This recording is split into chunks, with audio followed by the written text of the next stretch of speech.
कोणाला म्हणतात देव?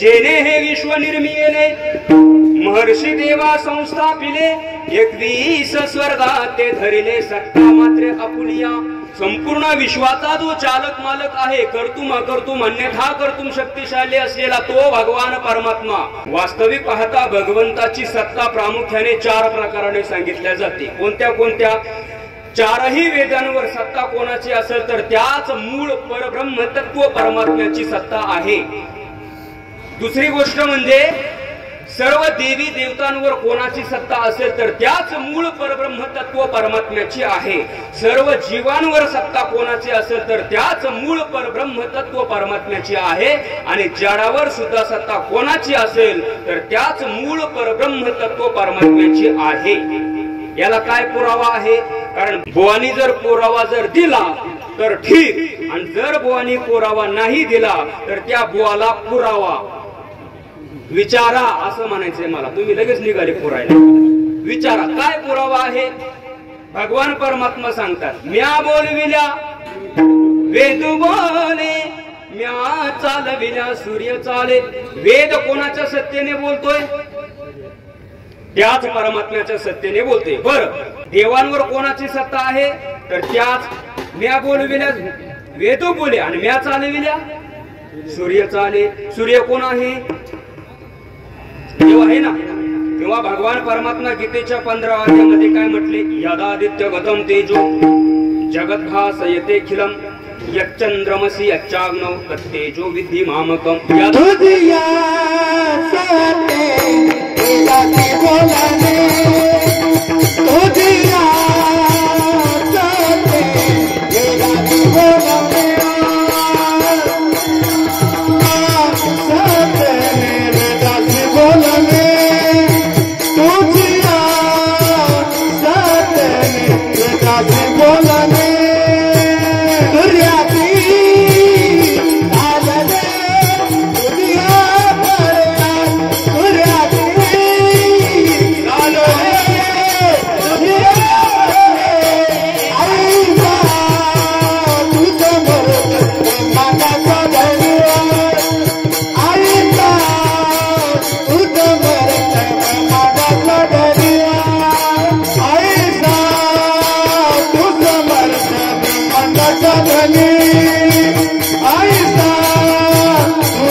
टाळी वाजवा यांच्यासाठी एकदा तुझी आसतेने वेदासी बोलणे सूर्यासी चालणे तुझी आबळे आईसा तू समर्थ ब्रह्मांडाचा ध्वनी ब्रह्मांड म्हणजे काय ब्रह्मांड अहो ब्रह्मांड ब्रह्मांड कोंबडीचं अंड नाही ब्रह्मांड कशाला म्हणतात ब्रह्मांड आता ब्रह्मांडाची सोपी व्याख्या सांगतो मला सांगा आपल्या वरती किती लोक आहे माहितीये का 7 लोक आहे त्याला सप्त स्वर्ग असं म्हणतात आणि आपल्या खाली 7 लोक आहे त्याला सप्त पाताळ असं म्हणतात वरचे 7 कोणते कोणते फक्त नाव सांगतो स्वर्लोक भूर्लोक मरलोक जनलोक सत्यलोक तपलोक स्वर्गलोक किती झाले हा किती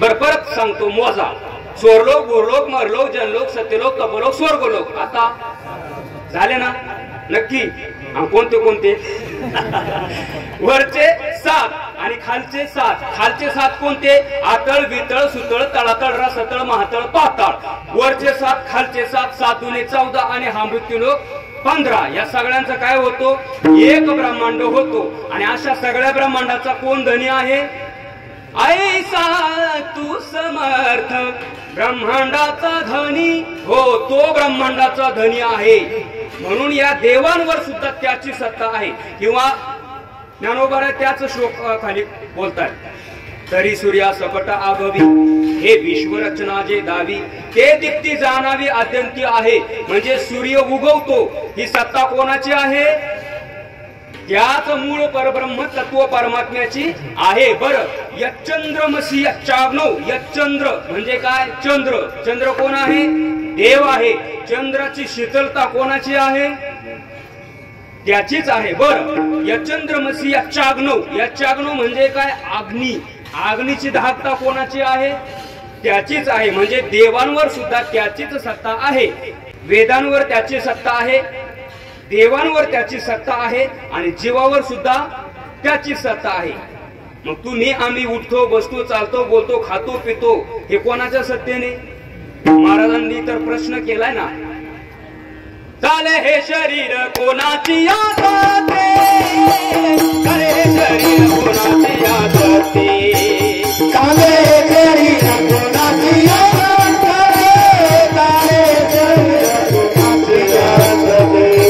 मोर बोलविते हरिवीर, मोर बोलविते हरिवीर, हरिवीर. देखावे ऐकावे नारायण, देखावे ऐकावे नारायण, देखावे ऐकावे नारायण, ओ देखावे ऐकावे नारायण, नारायण नारायण.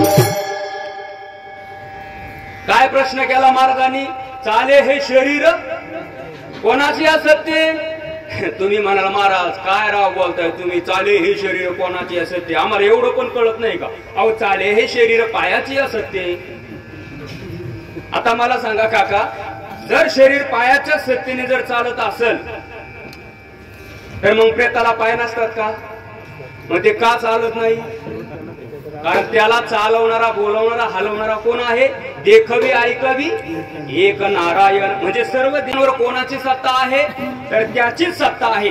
3 प्रकार सांगितले. आता 4था प्रकार आहे, जडावर सुद्धा त्याची सत्ता आहे. काय पुरावा आहे?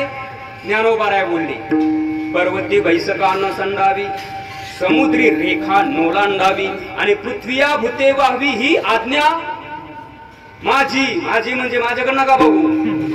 परमात्म्याची. म्हणजे समुद्र बघा, रेषा मारून सांगितले देवाने, ही समुद्राची रेषा ओलांडायची नाही. किंवा पर्वताला सांगितलंय अजिबात जागा सोडायची नाही, म्हणून तेव्हापासून डोंगर जागा सोडत नाही. आणि जर डोंगराने जागा सोडली तर आपल्या मध्ये काय होईल?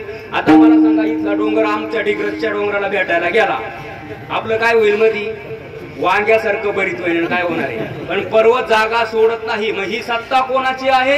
तर त्याच परमात्म्याची आहे.